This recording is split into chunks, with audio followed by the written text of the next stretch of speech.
Assalamu alaikum wa rahmatullahi wa barakatuhu. ‘Yan uwana ɗalibai barkanmu da wannan lokaci. Yau za mu yi nazari ne insha Allahu akan magnetic separation. This is a method of separating magnetic substances in a mixture with the help of a magnet. Wato wannan magnetic separation wani hanya ne da ake raba dukkan wani abu dangin ƙarfe. Mun gane ko? Dangin ƙarfe da kuma wanda ba dangin ƙarfe ba. Mun fahimta ko? Wannan rabon ana yin shi ne da abin da ake kira magnet.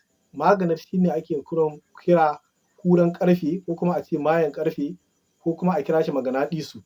Mun fahimta ko? To duk lokacin da aka samu cakuɗuwa irin haka na abubuwa da yake dangin ƙarfe ɗin ne da kuma wanda ba dangin shi ba suka cakuɗu, to za a samu wannan maganaɗisu ɗin ko kuran ƙarfe a kawo kusa da shi, kaga ana juyawa kusa da shi hakan nan kusa sai kaga cewa duk wani abu dangin kuran ƙarfe ɗin duka wannan mayen ƙarfen ya kwashe su, duka wannan maganaɗisun zai kwashe su, sai ya bar wannan abin da ba dangin shi ba. Mun fahimta ko?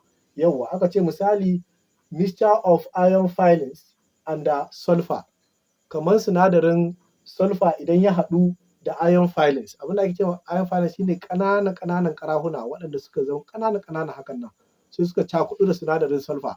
To idan aka kawo kuran ƙarfe ko maganaɗisu kusa, kun ga duk za ta kwashe waɗannan ƙarahunan gaba ɗaya da ke ciki, ƙananan ƙarahunan nan duk za ta kwashe su sai ta bar sinadarin sulfur.